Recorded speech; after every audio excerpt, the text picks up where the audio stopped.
Hi, I'm Mamta Narula, radio host, MC, and storyteller.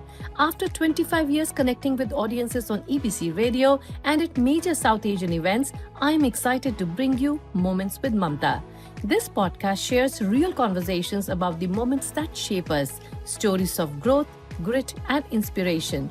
Thank you for listening and welcome to Moments with Mamta.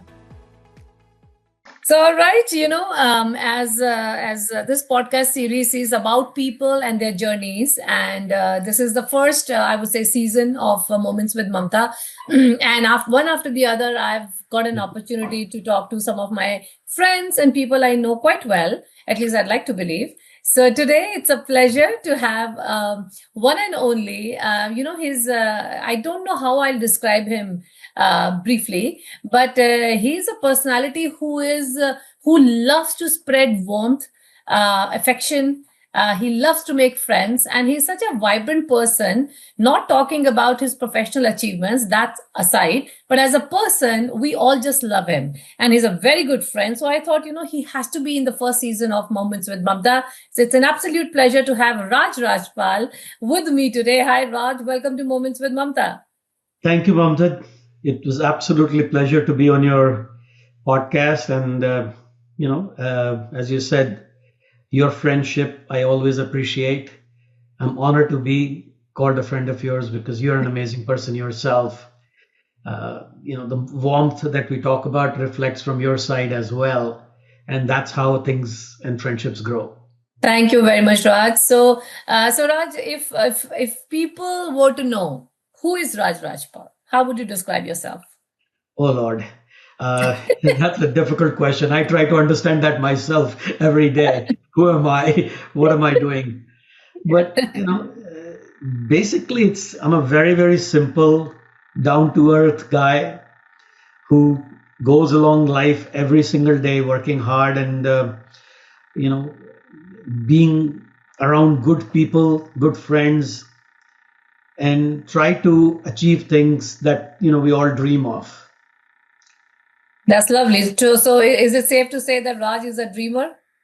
I'm absolutely a dreamer, yes. I always say every goal and every achievement starts with a dream. And then you build on that dream and say, how do I get there? That's very true. Yeah, without dreams, there is nothing. So tell me, Raj, when you were growing up, so as a child, what were your aspirations and what was your early childhood like? Just talk to us about that. So I grew up in a very moderate family. My father was working for a bank, but I was surrounded by a lot of success with the rest of my family and friends. So my goal was always to do more and better than anything I see around. And I think it's a human nature. We always want to do better than who we learn from. And whoever is teaching you in anything also, they are happy when you're more successful than them. So growing up in a moderate family, it was not easy. We went through a lot of challenges in life, but fortunately for me, I was surrounded by the right people and I had a lot of support and help from across everywhere.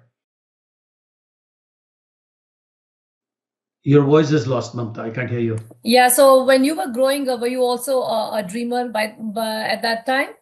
Absolutely, yes. Absolutely. Started dreaming at a very early age where I wanted to be in my life, my career, all those things started at a very early stage. And if I remember correctly, you did some modeling also, right? Tell me about all that experience before coming to US. What were you doing there? What did you study? What had happened was, it's a very interesting story. I'll try to keep it as short as possible. In my first year of college, I met a young lady, very famous name, Sheila Dikshit. She later on became the chief minister of Delhi and a governor of a couple of states. I ended up meeting her at a very close friend's birthday. And she came to me with an offer, business offer kind of, saying she needed help because at that time she was heading the Garment Exporters Association. And she reached out to me and says, I need some help because they used to do very large fairs in Delhi in Ashoka and Moria hotels. And says, we need girls to show off clothes at those places. I was in the first year of college. He says, you're in college, you probably know some girls. And I was like, how many do you need? And she says, well, we can use 200, 300, whatever you can help us with, because we take over the entire Moria and entire Ashoka Hotel in Delhi uh, for twice a year, spring season and the summer season or whatever. So I started with helping her out, and suddenly interned into a modeling agency where we were helping them with almost 200 to 300 models to show garments in every season. Wow. That also was the start of my advertising agency. From there on, I moved it into a full-fledged advertising agency, which was in the first year of my college. So an amazing journey came out of that. A lot of modeling was involved in that, and it was a good thing also, because every girl in the university area was looking for me. So it was also a good personal achievement there. Although my mother was going crazy because there was no cell phones and all these girls were calling at my house number.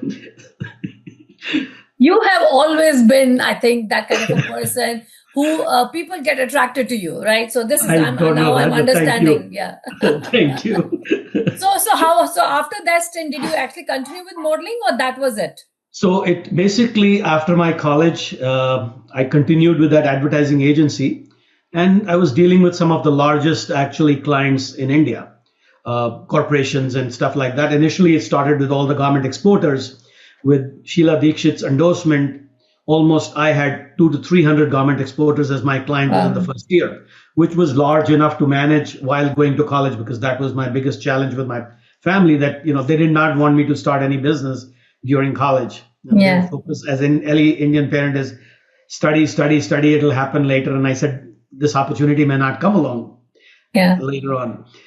So it was a tough fight, but ultimately I landed up running, somehow balancing between my studies and the agency. And, after I finished, or actually in third year of my college, I had already started my office, which was a full-fledged office running in Narrow Place in Delhi. So you became like a modeling agent? No, it was an agency which was handling advertising, marketing, and modeling, all three segments of it. Oh, so nice. Designing full-fledged ad campaigns for very, very large companies. Well, some of the biggest exporters were my clients, some of the biggest, designing their brochures, designing their flyers, their advertising campaigns, their marketing campaigns, not only in India, but abroad as well. So it turned into a reasonably large company That's very impressive. That's very, very impressive. So it was a good achievement. How did the move happen then from India, being part of all this marketing agency, and then coming to US? How did that happen? We do stupid things, sometimes I got married. So you got married to somebody who was in US? Who was a US citizen, not citizen at that time, but was living in USA at that time. Okay. So, marriage decided to make me move in USA. It's, it's those days, those dreams are like, I'm going to USA. I don't know, good, bad, or different, but I landed up here, started my small career working in retail. And then at one point I moved into financing and mortgage business. All right. So now we'll talk about that successful business that you had. Tell us something about that world. When you entered into that business, how was it? Was it difficult for you to adjust, to build your clientele, to build the relationships? I personally feel it would not have been difficult for you, if I know you correctly. But talk to us about that. It was different challenges. So I came into the business. I actually, the place I started working was, I went to get a mortgage there. I was buying a house, went to get a mortgage, and the manager started talking to me and says, you know your numbers. It seems like you'll do good in this business. And I'm like, I need to pay my bills. And you're selling, I'm buying a house. I got a mortgage. If I leave my job, come here, don't make money, I got a problem. Because that was more of a incentive-based work than salaried-based. So I said, I can't just quit my salaried job. So at that point, I started part-time. In the first year, the challenges that I faced was I started in the market where my first office was in Staten Island, which is a very, very Italian market. As an Indian, entering that market was very, very difficult. I tried to go into the Indian market, which I realized was a very small segment of the population. So I would not be able to do much business there. So at that point, I started to target the Italian and Jewish market, which was the biggest segment of Staten Island. And that was very, very difficult to penetrate. Uh, a guy coming with an accent from India, it's not easy to get there. But ultimately, by the second year, I was number one in my office, at least. Wow. And that pushed me to leave my job and come here full time into that place. And that was Bank of America at that time. Okay. And then the journey started where I was able to put full effort into it. And my marketing background helped a lot there. Although I majored in finance in India, so I was able to handle the numbers. But my marketing and advertising background was a huge help there because I knew how to do marketing campaigns and advertising campaigns. And you, I think, also knew how to market yourself because you are building it was the relations. training. It was the training and running an advertising agency, building campaigns for other taught me how to build marketing campaigns. And I was able to get my name out very, very quickly because of that background. And I think that is what accelerated the process there, where I think in the first, second, third, or fourth year, I was top number one on Staten Island out of all banks. And by fifth, sixth year, I was number one in this entire state of New York. And then it kept going on, where I became top 1% in the entire United States. Wow. And when was that? Like how many years back? That would be probably fifth or the sixth year of my career.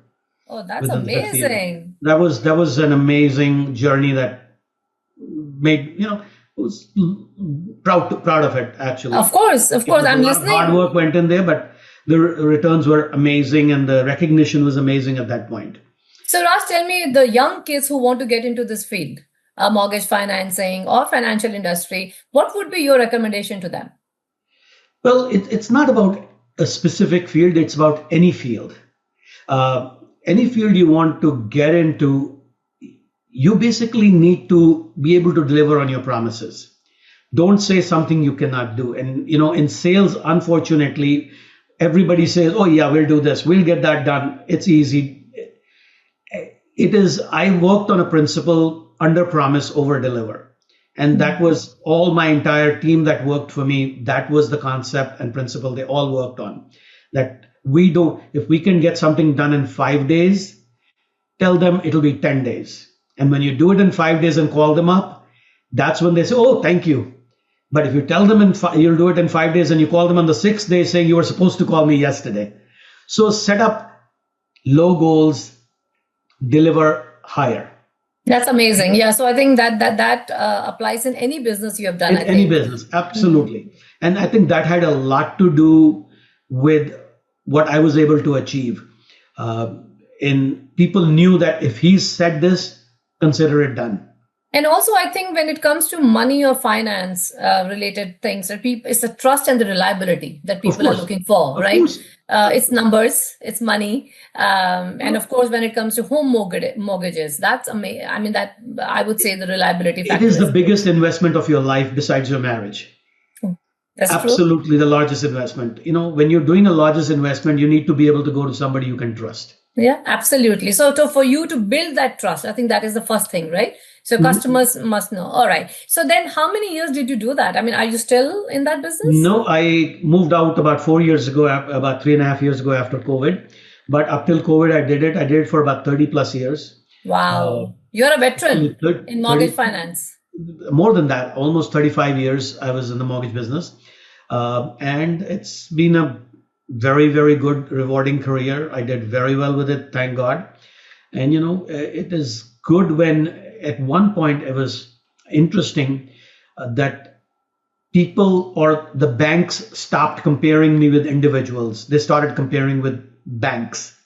Oh, and wow. saying, Raj this much, and Citi, Chase, or whatever other bank in this market did this much, and Raj beat them all. So that was an amazing achievement for me. Again, those are proud moments. I look back and I love them. But I think COVID changed the life a little bit. That's where I changed and came out of that because I was working 10, 11, 12 hours a day.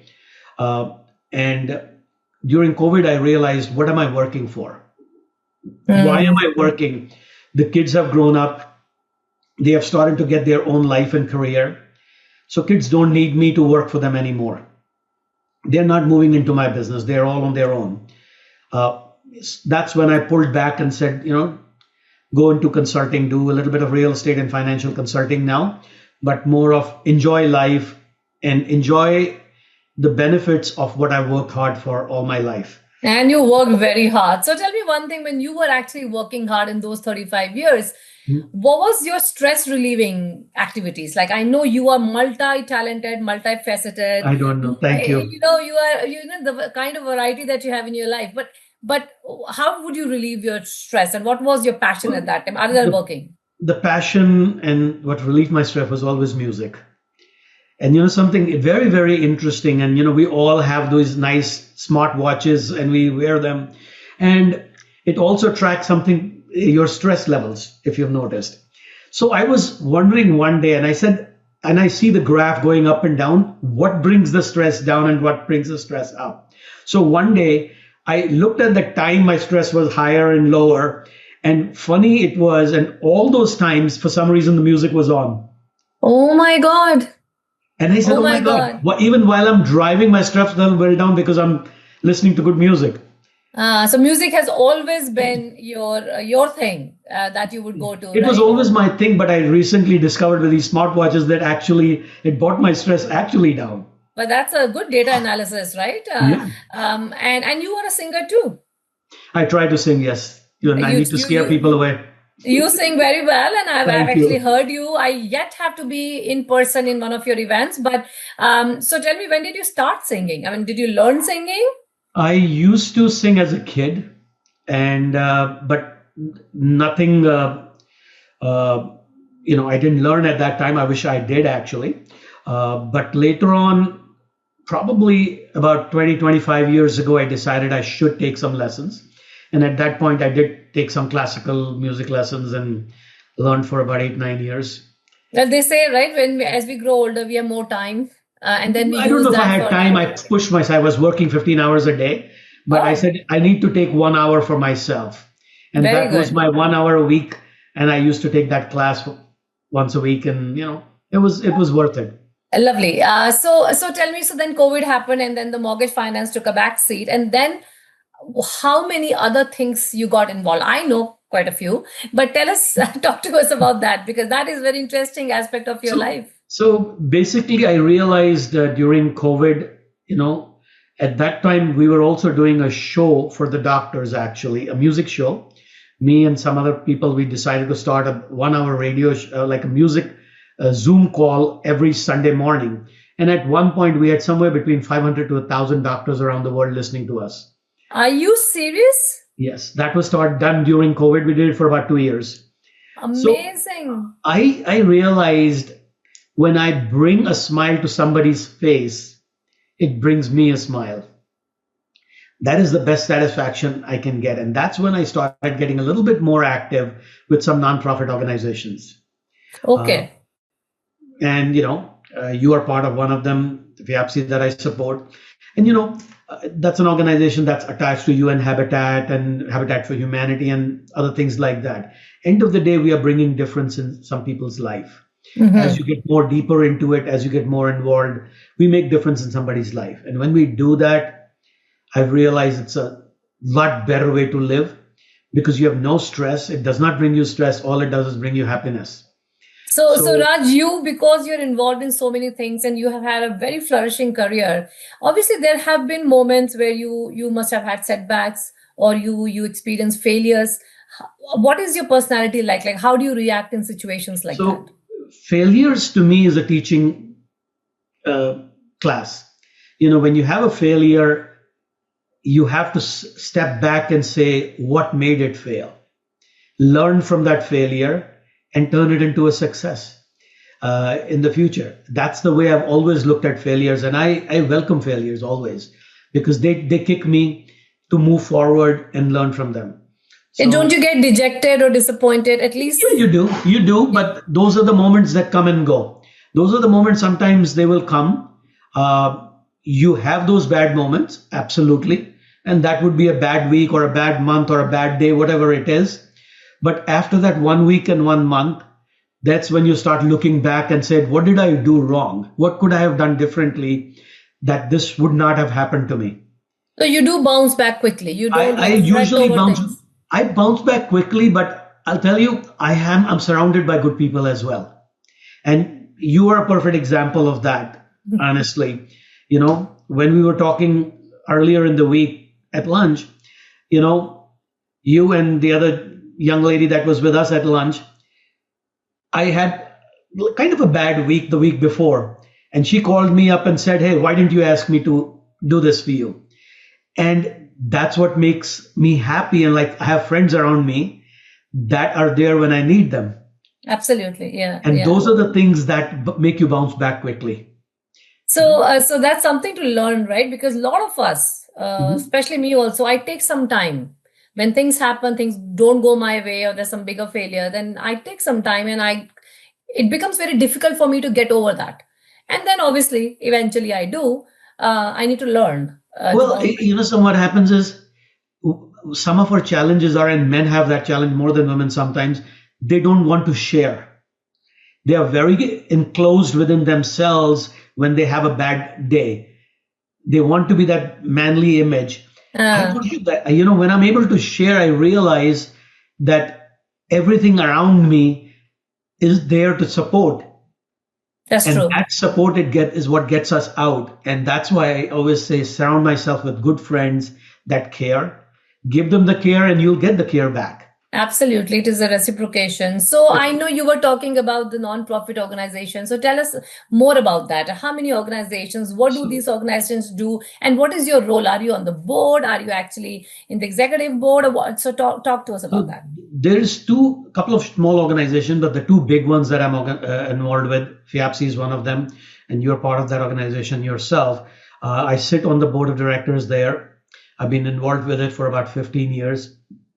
About 2 years ago, I started getting involved with another organization out of Bangalore, India. It's called Sai Madhusudan Foundation, and you know, their the USA person that runs it is the managing director of JP Morgan. He happens to be a very dear friend of mine. And when I saw that kind of talent supporting that organization, I said, I need to look at it more closely. As I looked at it closely, it blew my mind. I was there in Bangalore about 6 months ago to visit them to see what they are doing there. They support or feed 10 million children a day, Oh, every God single bless them. day. Wow. They have built, they are almost actually, I think Modi ji just inaugurated it out in November, the largest non-profit hospital in India, which will be 100% free. There is Oh, no payment amazing. counter in that hospital. 100% free, and it's one of the largest hospitals in India. It is And where is it? in right outside Bangalore. They also finished a school last year. It's a medical school for children that cannot afford medical education. 100% free again. The only thing they ask from them is next 5 years, you're going to work in rural India to support people, and your salary, everything is covered, but you have to work at a non-profit center. Oh, And that's but that's giving fabulous. free education to these doctors. So when I saw what they were doing, and again, if you look at that medical institute, you can Google Simon Foundation, and that comes up. It is a state of the art medical center and hospital. You will see some of the best equipment in the world there. So I got involved with them. I recently got invited to even come on their advisory board, which I think I will. We are talking about it already. We just did a concert for them in US. Sumit Tapu, who happens to be a reasonably recognized singer, he performed at Amitabh Bachchan's birthday recently also, and he's got a couple of albums coming out with Gulzar. He was the performer. Again, a person did not charge a penny for that concert, which was done in USA. It was tickets sold and fundraised for their hospital a couple of months ago. We did that in Jersey, and he did about 21 concerts in USA. Oh, lovely. Lovely. Uh, And the organization is run by donors and by fundraising events, all or? donors and fundraisers, they raise, I am told, somewhere about 30 to 40 million dollars a year. Oh, wow. So it's So very impressive. I'm going to check it out yeah, because these are the organizations or who are actually doing some not just good work, but it is all legal. It is all reliable, correct, and it is obviously correct. you're feeding people and you're building, giving them medical facility. Nothing better than that. Nothing better than that, and education and food. And that's Education where and food. basically I think we can give education and food to people, which is where things are missing. And they're not only national, now they're starting to go international. They just finished building a hospital in Fiji also. So Okay. they're starting to go international as well slowly. And I Uh, would also encourage our listeners to support organizations like like that. that, yes, absolutely. And when you go there and what blows my mind that every person that was the spokesperson was them for them was one of the top executives of one of the largest Fortune 500 companies. I was attracted by the JP Morgan managing director. I've seen people that were ex vice president or presidents of Apple and HP and all these. So when you see that talent all around, it is just mind blowing. Yeah, and also I think when the corporate people join, they bring the professionalism, they also bring their Correct. brains, their strategic Right. thinking, and of course the execution talent. So that's very impressive. I'm going to check it out. Mhm. So Raj, looks like you have been using your time very well. The your Well, time and you spread your day very nicely. So talk to us about your time management skills. That I think is something to Well, learn time from. time management has been one of my favorite subjects. I actually teach that class. I've taught that class probably in about 25 countries. I just assumed that you'll be the best person to talk about that. I did not know you were teaching. Well, it's very interesting because time, we all have the same amount of time. It's how we use it. And I have learned earlier in part of my business, I took some classes on it myself, and then later on started teaching it because every time I teach something, I learn more. Uh, and when I started teaching, I realized time should be managed in blocks. You block your time and say, and my calendar runs my day every single day. I wake up and look at my calendar and I stick to that calendar all day, no matter what. And when I started earlier in my career, the calendar used to be filled with my kids' sports games and school events and stuff. And I always say, those are your real rocks that should go into your calendar. Everything can fit around it. And then my assistants used to schedule my appointments after that.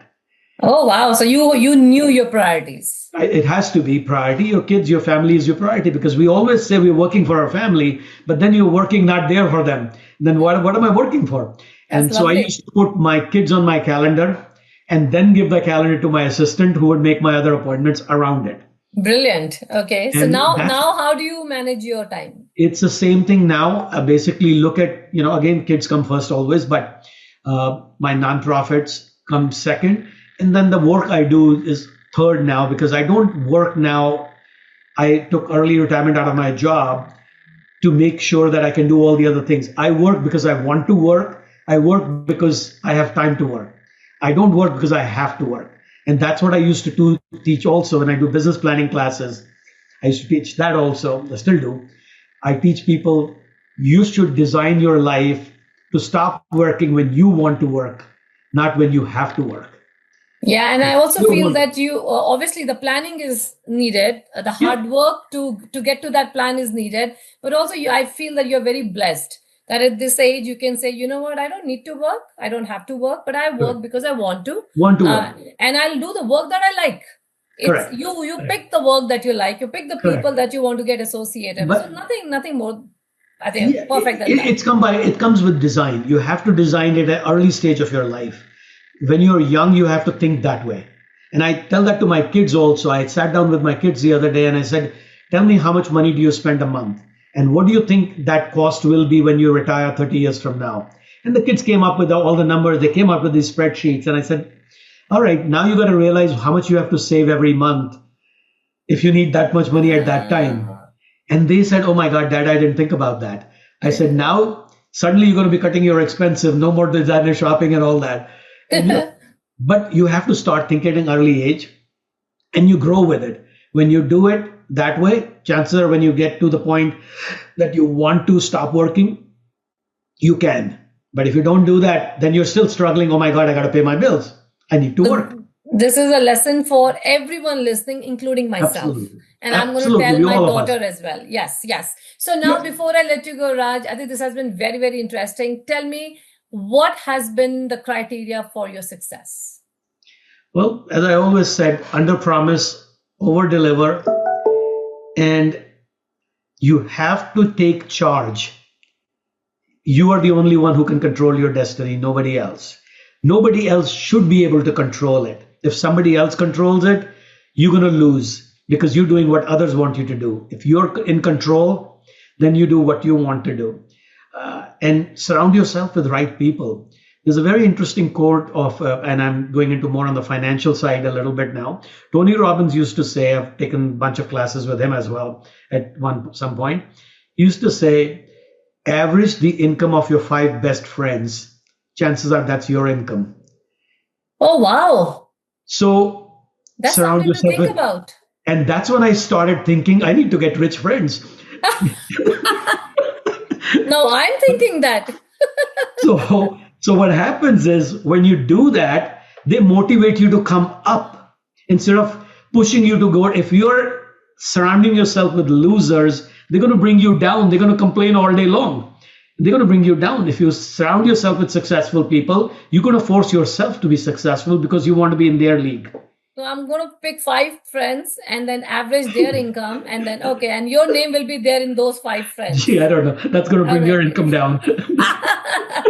So this was so much fun, Raj. I had an absolutely phenomenal time. Wish you all the best and hope to see you more next year. Happy holidays and happy holidays to you. Very, very, very soon. Thank you so much. Thank you. Have a wonderful day. Take care. Bye. Take care. Bye. Thanks for joining me on Moments with Mamta. If today's conversation inspired you, please follow, share, and stay connected for more meaningful stories. Until next time, this is Mamta signing off.